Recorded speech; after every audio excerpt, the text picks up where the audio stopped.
তাকে সঙ্গী করো না যে তোমার দোষ মনে রাখে, গুণ ভুলে যায়। অহংকার হচ্ছে সত্যকে উপেক্ষা করা এবং মানুষকে তুচ্ছ তাচ্ছিল্য করা। সহিহ মুসলিম।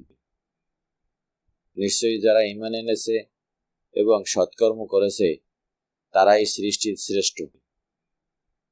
কারো সাথে খারাপ ব্যবহার করিও না, কারণ মৃত্যুর আগে হয়তো তার কাছে ক্ষমা চাওয়ার জন্য তাকে খুঁজে পাওয়া যাবে না। পাপ থেকে একমাত্র তারাই বাঁচতে পারে যারা মুখে নয় অন্তর থেকে আল্লাহ তাআলার শাস্তিকে ভয় করে। পাপ যতই ক্ষুদ্র হোক তার থেকে দূরে থাকার চেষ্টা করিও, পূর্ণ যতই ক্ষুদ্র হোক তা আমল করার চেষ্টা করিও। ইমাম গাজ্জালী।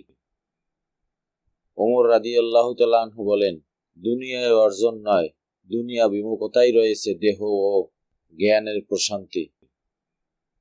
আমি কেবল আমার রবকে ডাকি এবং তার সাথে কাউকে শরীক করি না। কিয়ামতের দিন যে জিনিসটা মুমিনের পাল্লায় সবচেয়ে ভারী হবে তা হলো উত্তম চরিত্র। আবু দাউদ। নিজেকে কঠিন জীবনে অভ্যস্ত করো, কারণ বিলাসিতা চিরস্থায়ী হয় না। রাসূলুল্লাহ সাল্লাল্লাহু আলাইহি ওয়াসাল্লাম বলেন, তোমরা আল্লাহর নিকট সুস্থতা ও নিরাপত্তা কামনা করো, কেননা ঈমানের পর কাউকে সুস্থতা ও নিরাপত্তার চেয়ে উত্তম কিছু দান করা হয়নি। ইবনে মাজাহ। তোমরা তোমাদের পালনকর্তার নিকট ক্ষমা প্রার্থনা করো, তিনি অত্যন্ত ক্ষমাশীল।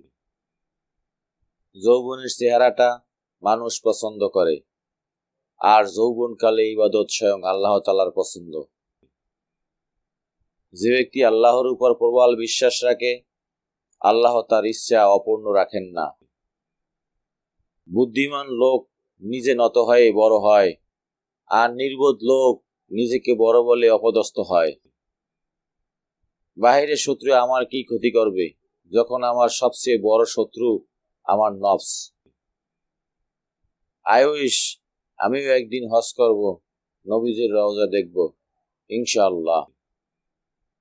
বিপদ কেটে গেলে মানুষ উৎফুল্ল ও অহংকারী হয়ে যায়। সে অস্বীকৃতি জানালো ও অহংকার করলো, সে তো কাফেরদের অন্তর্ভুক্ত।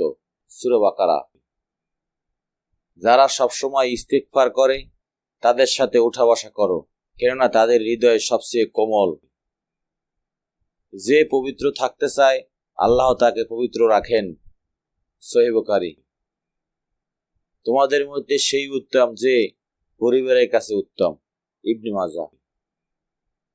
যে জ্ঞান অর্জনের খোঁজে বের হয় সে আল্লাহর পথে বের হয়।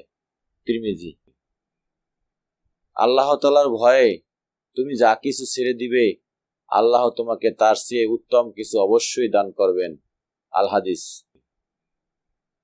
বান্দার গুনাহ তখন বেশি হয়ে যায় এবং গুনাহের কাফফারা দেওয়ার মতো কোনো নেক আমল বাকি থাকে না, তখন আল্লাহ তাআলা তাকে বিপদে ফেলে চিন্তাগ্রস্ত করেন, যাতে এই চিন্তাগ্রস্ততা তার গুনাহের কাফফারা হয়ে যায়।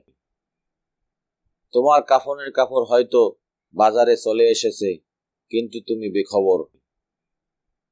আল্লাহ ততক্ষণ বান্দার সাহায্য করেন ততক্ষণ সে তার ভাইকে সাহায্য করে। প্রত্যেক প্রাণী মৃত্যুর স্বাদ গ্রহণ করবে, আমি তাদের ভালো ও খারাপ অবস্থা দিয়ে পরীক্ষা করি, আর আমার কাছেই তোমাকে ফিরে আসতে হবে। সূরা আম্বিয়া। আর তোমরা আল্লাহর ইবাদত করো, তার সাথে কাউকে শরীক করো না, এবং পিতামাতার সঙ্গে সুন্দর আচরণ করো। আর আমি বনী ইসরাইল থেকে এই অঙ্গীকার নিয়েছি যে তোমরা আল্লাহ ছাড়া কারো ইবাদত করবে না, পিতামাতার সঙ্গে সদ্ব্যবহার করবে। সূরা বাকারা। নিশ্চয়ই নামাজ অশ্লীল ও গর্হিত কাজ থেকে বিরত রাখে। আনকাবুত। ক্ষুধার কষ্টে কেউ যদি রুটি চুরি করে, তবে সেই চোরের হাত নয়, রাষ্ট্রপ্রধানের হাত কেটে দাও।